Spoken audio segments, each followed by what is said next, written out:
Connaissez-vous ce sentiment? Vous criez dans le vide, mais personne ne vous entend. Vous faites tout correctement, vous êtes parfaite, vous dites les mots qu'il faut, mais l'homme regarde tout de même à travers vous. Ou pire encore, il s'en va. Posez-vous une question cruelle.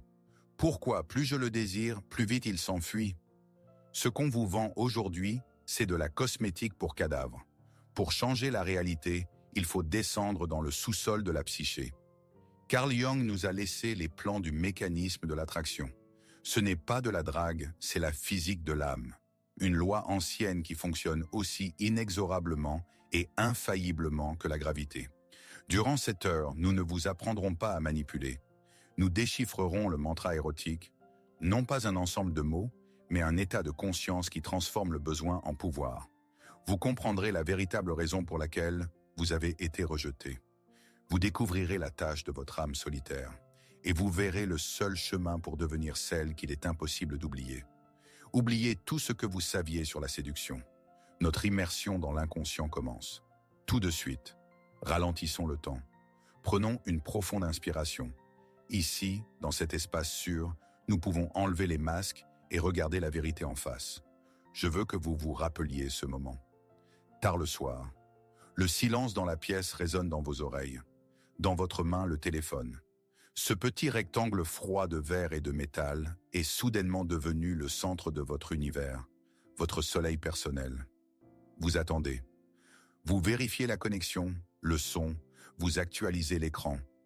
Vous savez qu'il a vu votre statut. Vous savez qu'il est en ligne, mais l'écran reste noir. Et à chaque minute de silence, vous sentez quelque chose se serrer à l'intérieur. C'est ce sentiment humiliant et gluant, quand votre estime de soi, votre humeur, votre droit même de vous sentir vivante. Tout cela dépend désormais d'un court son de notification. Le paradoxe rend fou, n'est-ce pas? Regardez-vous. Dans la vie ordinaire, vous êtes une femme intelligente, belle, peut-être prospère. Vous résolvez des problèmes complexes, vous gérez des projets, vos amis vous admirent. Mais dès qu'il apparaît, cette femme forte disparaît. Vous vous sentez comme une petite fille dépendante qui se tient devant une porte fermée. Les anciens appelaient cela l'état du fantôme affamé. Mais une autre image me parle davantage. Imaginez un mendiant assis sur un coffre rempli d'or, mais qui continue de tendre un chapeau froissé aux passants, suppliant qu'on y jette ne serait-ce qu'une pièce de cuivre. Vous êtes cette personne. Vous tenez dans vos mains la coupe d'or de votre âme, pleine de trésors, de talents et de profondeur. Mais au lieu d'y boire, vous la tendez à l'homme comme une aumône, criant silencieusement « S'il te plaît, remplis-moi. S'il te plaît, dis-moi que j'existe. » Vous avez transformé votre cœur en salle d'attente, où la lumière ne brûle que pour un seul invité qui n'a même pas promis de venir. Et cette douleur, elle est insupportable précisément parce que vous savez, vous méritez mieux. Écoutez-moi très attentivement. Ce n'est pas votre faute. Vous n'êtes pas folle et vous n'êtes pas brisée. Ce que vous ressentez maintenant, cette faim qui déchire la poitrine, n'est pas un signe de faiblesse féminine. C'est un appel ancien qui résonne dans notre sang à travers les millénaires. Carl Jung enseignait que ce désir furieux de fusion est une nostalgie déformée de la totalité. C'est par essence un sentiment religieux. Votre âme se souvient de l'état d'unité originel et elle essaie désespérément de rentrer à la maison. L'erreur réside seulement dans le destinataire. Vous essayez de satisfaire une soif spirituelle à travers un homme terrestre. Vous avez posé sur les épaules fragiles d'une personne ordinaire le poids de Dieu, attendant de lui le salut que seul le ciel peut donner. C'est pourquoi votre douleur est sacrée. Elle ne prouve pas votre nullité, mais l'ampleur de votre âme. Les petits sentiments n'engendrent pas de telles souffrances. Votre cœur a mal parce qu'il est créé pour le grand, pour l'infini. Ce n'est pas une pathologie, c'est un potentiel. Votre âme n'est pas stupide, elle a simplement confondu la carte, essayant de trouver le paradis éternel dans les bras d'un mortel.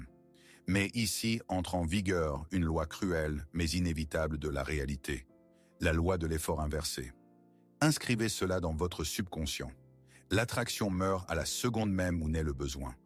Imaginez que votre psyché est une odeur.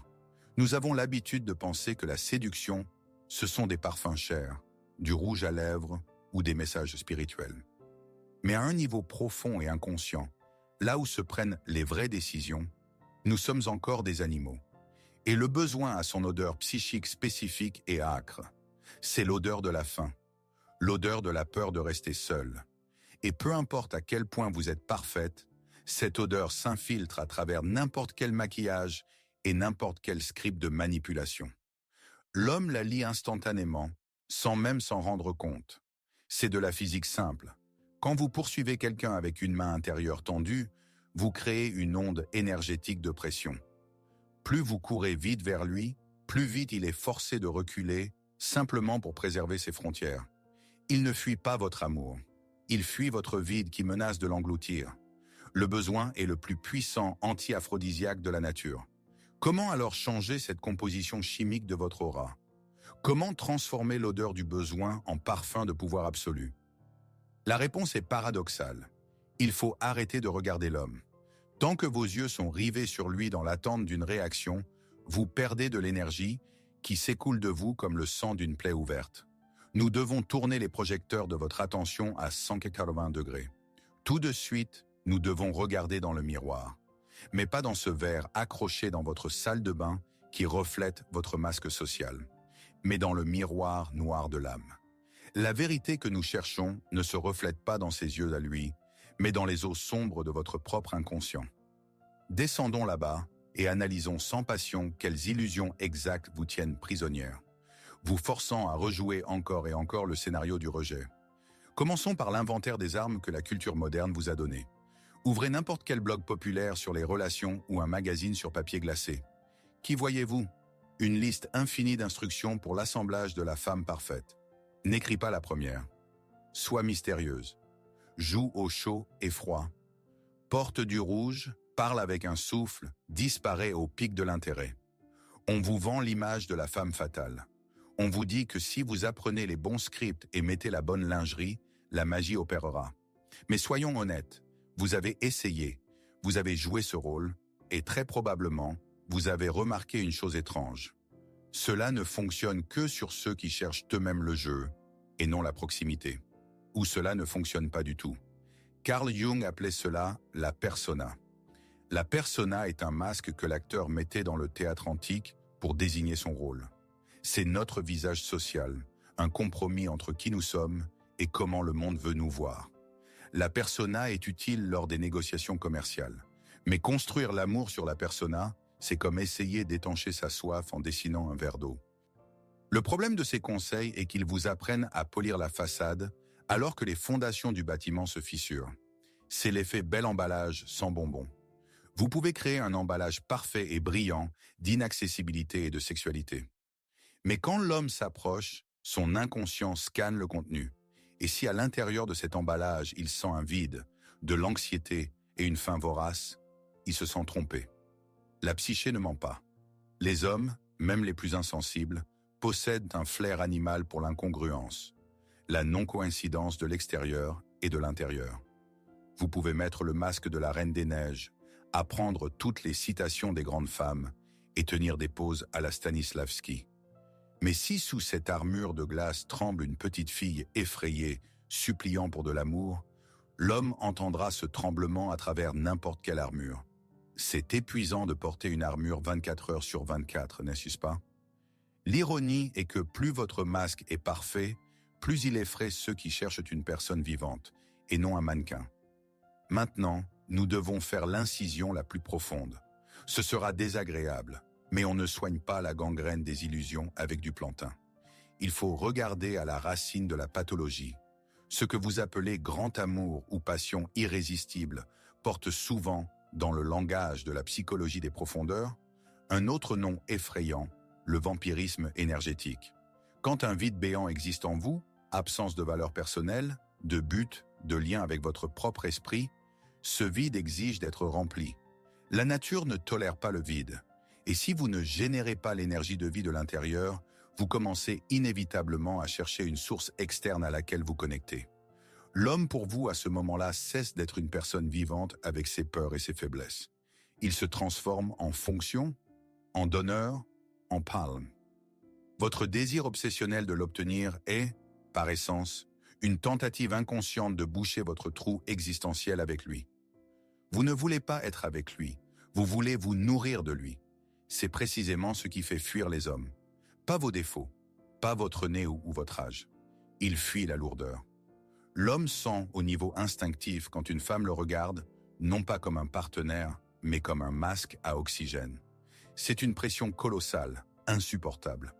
Imaginez qu'une personne s'approche de vous, vous attrape à la gorge et dit « Tu es le sens de ma vie, sans toi je meurs, rends-moi heureuse ». Ce n'est pas romantique, c'est une prise d'otage. Personne ne veut être votre système de survie. C'est contre nature. Un organisme sain rejette le parasite.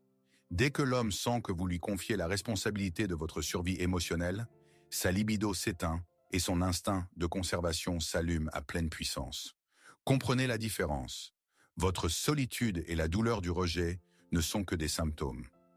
La vraie cause, la racine de la maladie, c'est la perte de connexion avec votre propre source. Vous êtes déconnecté de votre âme et c'est pourquoi vous essayez de vous brancher sur le réseau énergétique d'autrui. Mais c'est une impasse. Aucun mortel ne supportera le poids de la responsabilité d'être votre Dieu et votre pain quotidien. Il craquera ou partira pour survivre. Nous sommes arrivés au seuil du grand mystère. Nous avons établi que vous cherchez la sécurité, la valeur, la structure et le soutien. Vous cherchez celui qui dira « Tu existes, tu es importante, je te protégerai ». Et la tragédie de votre vie réside dans le fait que vous cherchez ce personnage à l'extérieur. Vous scannez les visages des hommes dans les bars, au bureau, sur les applications de rencontres, espérant reconnaître en eux les traits du sauveur. Mais Carl Gustav Jung a fait une découverte qui a bouleversé la compréhension de l'âme humaine. Il a découvert que celui que vous cherchez est déjà là. La partie de vous qui doit vous donner une confiance inébranlable et une volonté d'acier a un nom. Ce n'est pas votre père, ce n'est pas votre mari, et encore moins ce type qui ne vous a pas rappelé hier. Jung a appelé cette force l'animus. À l'intérieur de chaque femme, dans les couches les plus profondes de son inconscient, vit l'aspect masculin de son âme. C'est votre homme intérieur, c'est l'architecte qui construit votre estime de soi. C'est le guerrier qui protège vos frontières sans demander de récompense. C'est le sage qui vous donne du sens et le roi qui affirme votre pouvoir. Tant que vous ne le connaissez pas, tant que ce trône intérieur reste vide dans votre conscience, l'inévitable se produit. La psyché ne tolère pas le vide. Si vous ne voyez pas votre homme intérieur, vous commencez à projeter son image vers l'extérieur. Vous prenez ce masque d'or de votre propre potentiel, de votre force, de votre intelligence, de votre pouvoir, et vous le mettez sur le visage d'un homme mortel ordinaire. Vous ne tombez pas amoureuse de lui. Vous tombez amoureuse de votre propre animus, que vous avez vu en lui comme dans un miroir. Vous cherchez son visage chez chaque passant, sans comprendre que vous cherchez le reflet de votre propre âme. Vous êtes une riche héritière qui a oublié son héritage et demande l'aumône aux portes de son propre palais. Il est temps d'entrer et de faire connaissance avec le maître. Analysons la mécanique de votre âme. L'animus n'est pas simplement des traits de caractère masculin, comme savoir planter des clous ou penser logiquement. C'est une personnalité autonome en vous, c'est l'esprit, c'est le logos, c'est le principe de sens et de structure. Et cette force a deux visages. Comme toute divinité ancienne, l'animus a une forme colérique et une forme miséricordieuse. La façon dont il se tournera vers vous ne dépend que d'une chose. Le voyez-vous ou non? Tant que l'animus reste dans l'ombre, tant que vous ne reconnaissez pas cette force comme la vôtre, il agit comme le démon des opinions. Vous avez entendu sa voix des milliers de fois. C'est ce critique intérieur qui se réveille à 3 heures du matin et commence son monologue venimeux. Regarde-toi, tu vieillis, personne n'a besoin de toi. Il n'a pas répondu parce qu'il a trouvé mieux. Cet animus négatif est un tyran. Il occupe votre esprit, remplaçant vos sentiments par des jugements durs et sans appel. C'est lui qui vous pousse à faire des crises pour rien, à écrire des messages colériques dont vous avez honte ensuite, ou au contraire, à tomber dans une dépression glaciale. Quand vous êtes possédé par un animus négatif, l'homme à l'extérieur ne voit pas devant lui une femme aimante, mais un opposant querelleur, un concurrent ou un dictateur capricieux. Il sent l'acier froid là où il cherchait de la chaleur. Et il part, car personne ne veut coucher avec l'ennemi. Mais, et c'est là que réside le grand secret, cette même énergie peut être transformée. Quand vous commencez à prendre conscience de votre animus, quand vous lui donnez du travail, il se transforme de démon en chevalier. Au lieu de vous attaquer avec des critiques, il commence à protéger vos frontières du monde extérieur. Au lieu de générer des pensées obsessionnelles sur un homme, il vous donne un focus pour votre carrière, votre créativité et votre développement personnel. Il devient votre projecteur intérieur qui éclaire les objectifs et donne la force de les atteindre.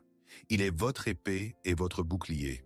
Et c'est là que se produit la magie de l'attraction, que Jung appelait hieros gamos, le mariage sacré.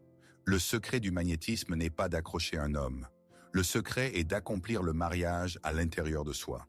Une femme qui s'est mariée avec son animus intérieur devient entière. Elle a son propre roi à l'intérieur. Pensez-y, si vous avez un roi à l'intérieur, courez-vous après quelqu'un la main tendue, suppliant pour de l'attention? Non. Les reines ne demandent pas l'aumône. L'homme à l'extérieur le sent instantanément. Il voit une femme qui ne cherche pas en lui un papa ou un sauveur, car elle est sauvée de l'intérieur. Elle est pleine, elle est mystérieuse, elle est autosuffisante. Et c'est précisément cet état qui rend les hommes fous.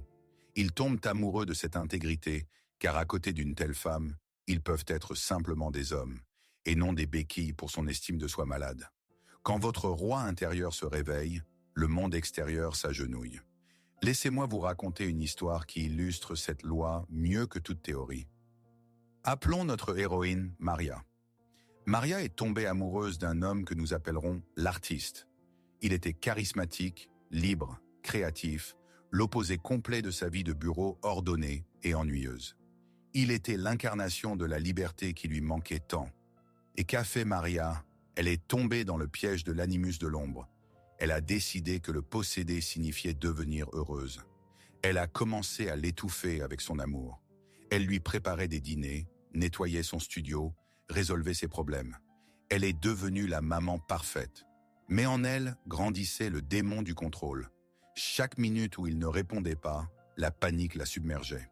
Elle exigeait des comptes. Elle faisait des scènes s'il voulait être seul. Elle essayait de l'avaler tout rond. Son animus n'ayant pas son propre travail, s'est transformé en geôlier pour son bien-aimé. Et l'artiste, comme tout homme libre, a fait la seule chose qu'il pouvait. Il s'est enfui. Il est parti en disant une phrase cruelle. « Avec toi, je n'ai plus d'air. » Maria est restée seule dans les ruines de son monde. C'était la nuit noire de l'âme. Elle était allongée sur le sol, regardant le plafond, et sentait physiquement qu'on lui avait arraché un morceau de vie. Et à ce moment-là, au fond du désespoir, elle avait le choix. Continuer à le harceler d'appels ou faire quelque chose de fou.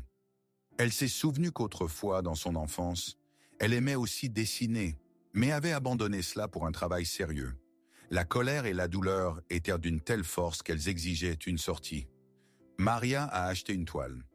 Pas pour devenir grande, mais pour ne pas devenir folle. Elle a commencé à peindre. Au début, c'était des tableaux sombres, effrayants. Elle déversait son démon sur la toile. Puis, jour après jour, touche après touche, quelque chose a commencé à changer. L'énergie qu'elle dépensait à surveiller l'artiste allait maintenant dans la créativité. Son animus avait reçu du travail. Il a cessé d'être un critique et est devenu une muse. Il a commencé à lui donner des idées, une structure, une discipline. 6 mois ont passé. Maria a changé. Elle a arrêté de vérifier son téléphone. Son regard est devenu concentré, profond. Elle a ouvert sa petite exposition. Elle s'est remplie de son propre contenu.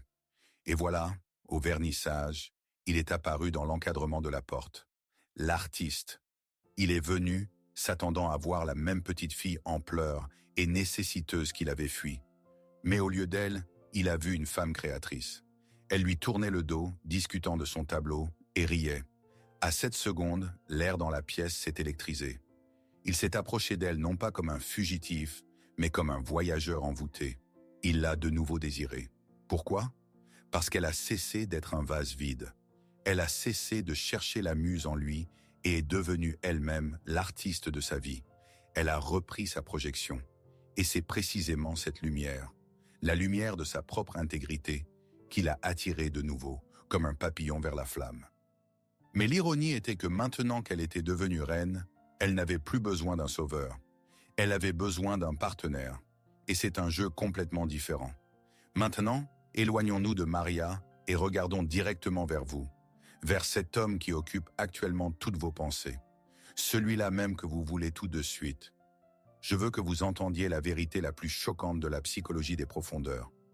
Vous n'êtes pas amoureuse de lui. Ce qui vous arrive, Jung l'appelait la grande illusion de la projection. Imaginez un cinéma. L'homme est juste un écran blanc. Il peut être un bon écran, dense, de qualité, mais en soi il ne brille pas. Le film que vous regardez en le fixant, ce blockbuster captivant sur la passion, la force, l'intelligence et le charisme, tourne dans votre tête. C'est votre pellicule, c'est votre lumière. Réfléchissez, qu'est-ce qui vous fascine exactement chez lui? Son assurance? Sa liberté de faire ce qu'il veut? Sa capacité à être froid et autonome? Sa force créatrice? Son succès? Tout cela, ce sont les qualités de votre propre animus. C'est votre or que vous avez refusé de reconnaître comme vôtre. Peut-être vous a-t-on élevé pour être une bonne fille, modeste, docile. On vous a interdit d'être forte, audacieuse, autoritaire. Vous avez refoulé ces qualités dans l'inconscient. Mais l'énergie n'a pas disparu. Elle cherche une sortie. Et dès que vous rencontrez un homme qui rappelle même vaguement votre roi intérieur, votre psyché accroche instantanément cette image sur lui. Vous le regardez et pensez « Oh mon Dieu, il est si fort !» Mais en réalité, votre âme crie « C'est ma force, je la veux en retour !» Vous n'êtes pas amoureuse de cet homme mortel avec ses chaussettes sales et ses traumatismes d'enfance. Vous êtes amoureuse de cette version de vous-même, libre, puissante, rayonnante, qu'il vous reflète. Vous êtes amoureuse de votre propre potentiel non réalisé. C'est la tragédie du mendiant à la coupe d'or. Vous lui avez donné vos meilleures qualités et maintenant vous rampez devant lui à genoux, les quémandant en retour sous forme d'amour. Vous avez divinisé une personne en lui attribuant tout ce que vous devez devenir vous-même. C'est pourquoi les mantras d'Internet ne fonctionnent pas. Vous ne pouvez pas manipuler un Dieu que vous avez vous-même créé. La vraie magie ne commence qu'au moment où vous vous décidez à l'acte du vol sacré. Vous devez reprendre votre projection. Vous devez vous dire « Cette force que je vois en lui, c'est moi. Cette liberté, c'est moi. Cet éclat froid de l'intelligence, c'est moi. » Dès que vous vous appropriez ces qualités, dès que vous commencez à être ce que vous cherchiez, la tension disparaît. L'écran s'éteint et vous voyez devant vous simplement un homme. Et voici le paradoxe. C'est précisément à ce moment, quand vous cessez de le regarder comme une idole et commencez à briller de votre propre lumière, qu'il commence soudain à vous voir. L'attraction ne naît pas quand vous attrapez un papillon. Elle naît quand vous devenez le jardin. Vous devez devenir ce que vous cherchez. C'est là tout le secret. Et maintenant, je veux que nous passions de la théorie à la pratique. Tout de suite, sans remettre à plus tard. Nous avons établi que vous projetez votre animus, votre force sur l'homme. Mais l'animus a plusieurs visages. Pour le récupérer, il faut comprendre où exactement il dort. Où exactement dans votre vie s'est formé le vide que vous essayez de remplir avec une autre personne. Posez-vous cette question et soyez extrêmement honnête. Dans quel domaine de la vie je me sens absolument impuissante et attends-je un sauveur? Écoutez-vous. Peut-être est-ce le domaine de la sécurité? Vous sentez que le monde est un endroit dangereux et vous avez besoin d'un grand effort qui vous abritera des tempêtes, résoudra les problèmes d'argent, de logement, de réalité hostile. Si c'est le cas, votre animus dort dans le rôle du protecteur. Vous avez renoncé à votre propre capacité à tenir debout. Ou est-ce le domaine de l'estime de soi? Vous vous sentez comme une moins que rien tant qu'il ne vous fait pas de compliments. Vous ne savez pas si vous êtes belle ou non, intelligente ou stupide, tant que vous ne le voyez pas dans ses yeux. Alors votre animus dort dans le rôle du juge. Vous avez remis le marteau de la justice dans des mains étrangères. Ou peut-être est-ce le domaine du sens. Votre vie semble être une routine grise et ennuyeuse, et ce n'est que lorsque il apparaît que le monde prend des couleurs. Vous attendez qu'il devienne votre aventure, votre fête? Alors votre animus dort dans le rôle du magicien. Vous avez oublié comment créer la magie de votre vie par vous-même. Où que vous sentiez ce vide aspirant, c'est là que se trouve le point d'entrée. C'est précisément là que vous vous êtes trahi. Et c'est précisément de là qu'il faut commencer le retour. Je vous propose d'accomplir un acte de manifestation. La psyché est une matière qui réagit à l'action. Une pensée restée dans la tête se dissout. Une pensée écrite et déclarée publiquement devient une intention. Elle devient un document. Descendez maintenant dans les commentaires. Ce n'est pas une demande pour les algorithmes de YouTube. C'est votre premier pas vers l'intégrité. Imaginez que le champ des commentaires est la table de pierre de votre contrat avec vous-même. Écrivez une phrase. Je reprends mon pouvoir. Vous pouvez ajouter des détails si vous avez assez de courage. Je reprends ma valeur. Je reprends mon droit au bonheur. Ou simplement, je reprends mon pouvoir. Faites-le physiquement. Sentez vos doigts toucher les touches. Avec chaque lettre, imaginez comment les fils d'or d'énergie qui s'étiraient de vous vers l'homme se rompent, s'enroulent et reviennent dans votre plexus solaire. Vous n'êtes plus un donneur, vous êtes la source. N'écrivez pas cet aveu pour moi. Écrivez-le comme le manifeste de votre nouvelle réalité. Que sous cette vidéo se rassemble une armée de femmes qui ont décidé de se réveiller. J'attends. Faites-le. Maintenant que nous avons compris le mécanisme, changeons votre attitude envers le moment présent. Regardez votre solitude. Regardez ce silence, cet appel sans réponse, ce lit froid. Vous avez l'habitude d'appeler cela un échec. Vous pensez que l'univers vous a puni ou vous a oublié. Mais du point de vue de l'alchimie de l'âme, c'est exactement l'inverse. Votre solitude n'est pas une prison, c'est un four alchimique. C'est un vase sacré, vas hermeticum, dans lequel se produit en ce moment même le processus le plus important de votre vie, la cristallisation de la personnalité. Réfléchissez une seconde. Que se passerait-il s'il venait vers vous tout de suite? Dans l'état où vous êtes, affamée, dépendante, ne sentant pas votre propre appui, je vais vous dire ce qui arriverait. Vous ne construiriez pas de relation. Vous vous dissoudriez en lui. Comme un morceau de sucre se dissout dans du thé chaud, perdant sa forme et son essence. Vous disparaîtriez. Et très vite, cette perte de soi mènerait à la catastrophe. La vie est plus sage que vous. Elle vous préserve. Elle garde l'objet de votre désir à distance, non pas parce qu'elle veut vous faire mal, mais parce que vous n'êtes pas encore assez solide pour supporter la tension d'une vraie rencontre. Le grand amour exige deux personnalités entières, et non deux moitiés essayant de se coller par peur. C'est pourquoi percevez cette période de silence comme une bénédiction. Le feu de votre souffrance brûle maintenant tout le superflu. Vos illusions d'enfant, votre dépendance à l'opinion d'autrui, vos masques. La chaleur dans ce four est insupportable, oui. Mais ce n'est qu'à une telle température que le carbone se transforme en diamant. Votre âme exige maintenant de vous que vous fassiez pousser une colonne vertébrale intérieure. Elle dit « Apprends à tenir debout toi-même avant de t'appuyer sur un autre. Arrêtez de frapper à une porte fermée. Tournez-vous vers le feu. La solitude n'est pas une punition pour vos péchés, ni un signe de votre défectuosité. C'est un laboratoire où, en ce moment même, dans les tourments et le feu, se forge l'or de votre individualité. Et ce processus ne peut pas être précipité. Nous sommes arrivés au cœur du labyrinthe. Vous êtes venus ici pour le mantra érotique, pour le code secret qui ouvrira son cœur. Et je vais vous donner ce code. Mais souvenez-vous, ce n'est pas un filtre d'amour que vous versez à l'autre. C'est un antidote que vous prenez vous-même. C'est une phrase d'intégrité intérieure absolue. Apprenez-la par cœur. Inscrivez-la dans votre sang. Je ne te cherche pas pour devenir entière. Je suis entière. C'est pourquoi je peux te voir. Mon monde est plein et tu es un invité bienvenu et non un sauveur. Analysons l'anatomie de cette incantation. Ici, chaque mot est une clé qui tourne dans la serrure de votre psyché.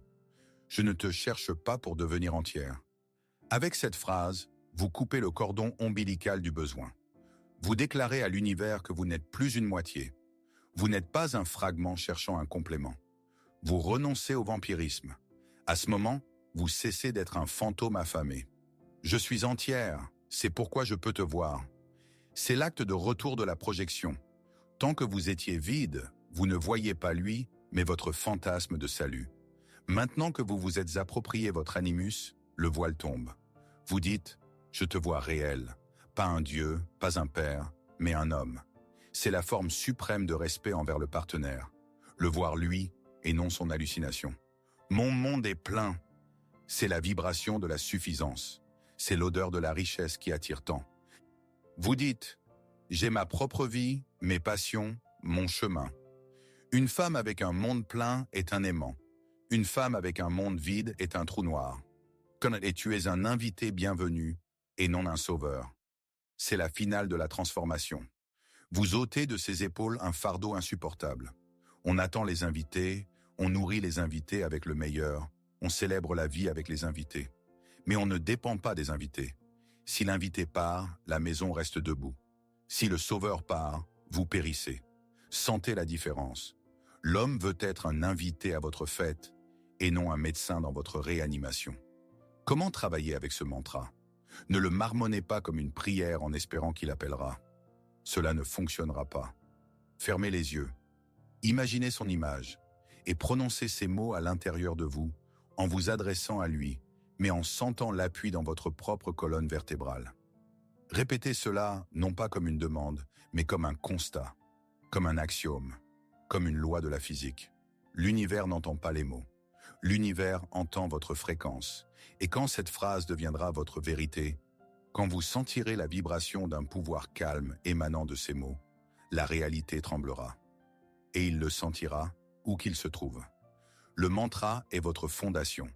Mais nous vivons dans le monde réel, et il y a des moments où les émotions submergent tout. Quand la main se tend d'elle-même vers le téléphone pour lui écrire, vérifier ses stories ou simplement voir son visage, c'est un moment de douleur aiguë de l'âme. C'est précisément à cette seconde que vous avez le choix. Vider l'énergie ou la multiplier. Je vais vous donner une technique de Carl Jung qui s'appelle l'imagination active. C'est un protocole d'action pour les moments de faiblesse. Étape 1. Signal stop. Dès que vous sentez l'impulsion de toquer chez lui, écrire, appeler, vérifier, arrêtez-vous. Posez physiquement le téléphone. Mettez-le dans une autre pièce. Cette impulsion est le signal que votre enfant intérieur pleure. Et courir chercher du réconfort chez un oncle étranger est une trahison de cet enfant. Étape 2. Appel de l'animus. Asseyez-vous confortablement, fermez les yeux. Prenez 3 profondes inspirations. Imaginez dans votre espace intérieur une figure masculine. Important. N'imaginez pas l'homme réel pour qui vous souffrez. C'est un piège. Imaginez une image abstraite de la force. Cela peut être un guerrier antique, un vieux sage, un roi sur un trône, ou simplement un amas de lumière chaude. C'est votre animus, votre propre partie masculine. Étape 3. Dialogue. Approchez-vous mentalement de lui et posez une question. De quoi ai-je vraiment besoin maintenant? N'essayez pas d'inventer la réponse avec la tête. Écoutez la première chose qui viendra de l'inconscient. Peut-être répondra-t-il « Tu as peur » ou « Tu as froid » ou « Tu te sens laide » ou simplement « Tu es fatigué ». Étape 4. Action autonome. C'est le point culminant. Si la réponse était « Tu as froid et tu es seul », n'attendez pas que quelqu'un vous réchauffe. Levez-vous, préparez-vous un thé, enveloppez-vous dans un plaid, serrez-vous dans vos bras. Si la réponse était « Tu ne te sens pas valable », prenez un journal et écrivez 10 de vos victoires de l'année passée. Si la réponse est « ennui », occupez-vous de l'affaire que vous remettiez à plus tard. Le sens de cette action est de fermer le circuit. Habituellement, votre énergie, libido, coule vers l'extérieur, vers l'objet du désir, et s'écoule dans le vide. Quand vous faites cette technique, vous retournez le flux d'énergie vers vous-même. Vous demandez vous-même ce qu'il faut, et vous le donnez vous-même. C'est cela l'alchimie. Vous devenez un système autosuffisant. Au moment où vous vous donnez vous-même le réconfort, la protection ou l'intérêt, un miracle se produit. Vous cessez d'être un trou noir qui aspire tout autour et devenez une étoile qui émet de la lumière. C'est précisément ce rayonnement, effet secondaire du soin intérieur, qui est ce fameux magnétisme. Pratiquez cela chaque fois que la mélancolie vous submerge. Vous serez surprise de voir à quelle vitesse changera votre état et la réaction du monde à votre égard. Écoutez-moi maintenant. Et que ces mots deviennent la fondation de votre nouvelle réalité. Vous n'êtes plus un satellite qui tourne chaotiquement autour d'une planète étrangère, craignant de sortir de l'orbite. Vous êtes la gravité elle-même. Retenez cette image qui changera tout. Imaginez une personne qui court dans un pré avec un filet, essayant d'attraper des papillons. Elle transpire, elle trébuche, elle a l'air ridicule et désespérée. Et plus elle agite vite son filet, plus les papillons s'envolent au loin, effrayés par ses mouvements brusques. C'est ce que vous avez fait tout ce temps. Vous couriez après l'amour avec le filet du besoin. Et maintenant, imaginez une autre personne. Elle ne court après personne. Elle est occupée à autre chose. Elle retourne la terre. Elle plante des graines. Elle arrose les pousses, elle construit son jardin, elle est passionnée par le processus de création. Et quand son jardin fleurit, quand il se remplit de parfums et de vie, l'inévitable se produit. Les papillons arrivent à d'eux-mêmes. Ils n'ont nulle part ailleurs où aller. Ils cherchent le nectar, et le nectar est là où il y a de la vie. Arrêtez de courir avec un filet, jetez-le. Devenez le jardin. Cultivez le sol de votre âme. Remplissez votre vie d'intérêt, de passion, de livres, de créativité, de silence et de beauté. Rendez votre monde intérieur si riche et florissant qu'il soit intéressant pour vous-même d'y vivre. C'est le secret suprême de l'attraction selon Jung, qu'on ne raconte pas dans les magazines féminins. Le magnétisme est une grandeur physique. C'est la masse de votre personnalité. Plus il y a de contenu en vous, plus vous pesez en tant qu'individualité, plus votre champ gravitationnel est puissant. Quand vous devenez le jardin, la question « comment le retenir ?» disparaît. La question change pour « qui veux-je laisser entrer dans mes portes ?» Vous êtes la gravité, vous êtes le centre, vous êtes la source. Arrêtez de chercher le soleil à l'extérieur, allumez-le à l'intérieur et que le monde entier tourne autour de vous. Ce n'est pas de l'égoïsme, c'est une loi de la nature. Devenez le jardin et les papillons arriveront. C'est une loi qui ne connaît pas d'exception. Nous avons parcouru un long chemin durant 7 heures. Nous avons commencé par un cri à l'aide, par le désir d'obtenir une pilule magique pour forcer quelqu'un à nous aimer. Mais nous sommes descendus dans les mines de l'inconscient et y avons trouvé quelque chose de bien plus précieux qu'une technique de séduction. Nous nous sommes trouvés nous-mêmes. Rassemblons tous les filles de ce motif ensemble. Le grand paradoxe de l'amour que nous a révélé Carl Jung sonne ainsi. Pour qu'il vous désire, vous devez vous désirer vous-même. Nous avons l'habitude de penser que l'érotisme est une forme du corps, une courbe de hanche ou un timbre de voix. Mais le véritable érotisme profond est un effet secondaire de l'individuation.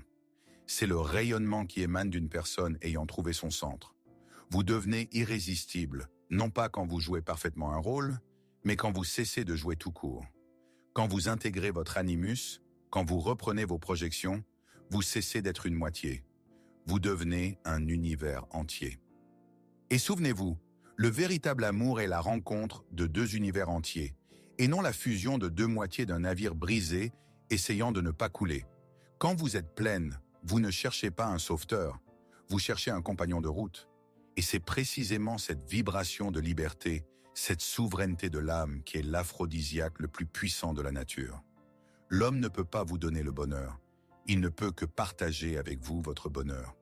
Dès que vous comprendrez cela, vous cesserez d'être l'esclave de l'attente et deviendrez la maîtresse de votre destin.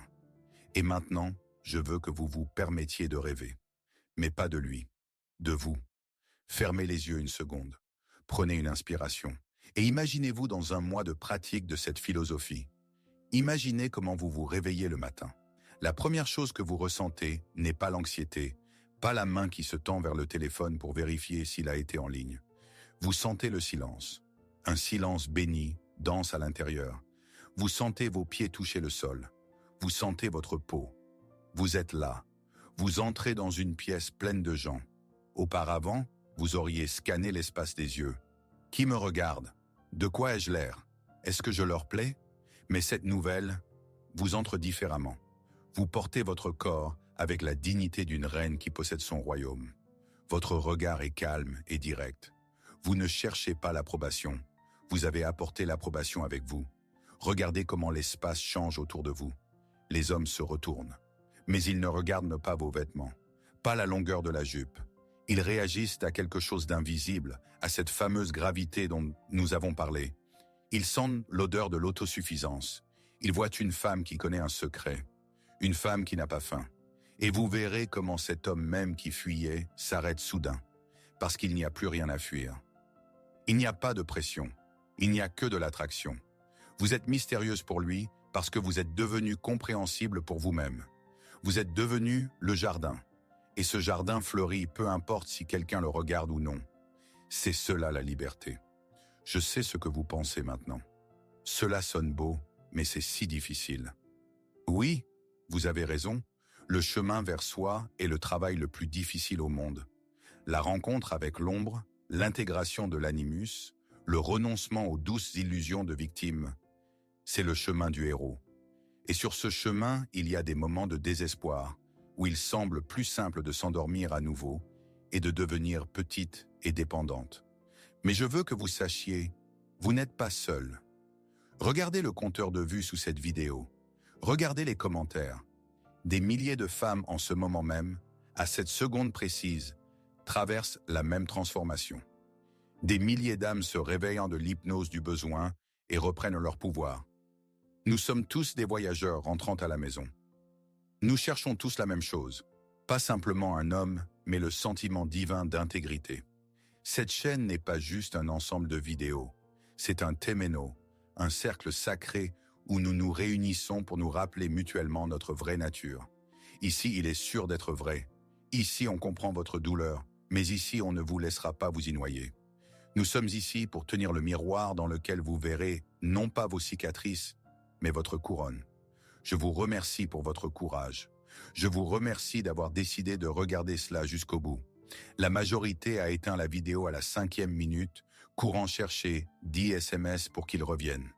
Mais vous êtes restés, cela signifie que votre âme est déjà prête. Vous avez déjà commencé à changer. Nous sommes à la croisée des chemins. Tout de suite, vous avez le choix. Vous pouvez fermer cet onglet, retourner sur les réseaux sociaux et continuer à jouer au jeu « Attrape-moi si tu peux ». Vous pouvez continuer à nourrir votre fantôme affamé d'illusions. C'est le chemin facile, mais il tourne en rond. Ou vous pouvez choisir le chemin de la profondeur. Si vous êtes prête à cesser d'être une ombre et à devenir un soleil, faites un signe. Abonnez-vous à cette chaîne, mais ne le faites pas mécaniquement, que l'appui sur le bouton. S'abonner devienne pour vous un acte rituel, que ce soit votre voix disant à l'univers « Je me choisis moi, je choisis la conscience, je choisis le chemin difficile vers mon âme ». Mettez un like à cette vidéo, pas pour moi, mais comme signe de votre intention d'ancrer ce matériel dans votre conscience. Et écrivez dans les commentaires votre manifeste, si vous ne l'avez pas encore fait. Déclarez votre droit à la force. Nous avons seulement commencé à ouvrir les cartes de l'âme. Devant nous, nous attendent les analyses de l'ombre, des archétypes de la Grande Mère, les secrets des rêves et de la synchronicité. Ce sera un long et passionnant voyage. Bienvenue dans l'entonnoir vers l'inconscient. Et souvenez-vous des mots de celui qui a tracé pour nous ces cartes, Carl Gustav Jung. Qu'ils deviennent votre boussole dans les minutes de doute. Celui qui regarde à l'extérieur rêve. Celui qui regarde à l'intérieur s'éveille. Réveillez-vous,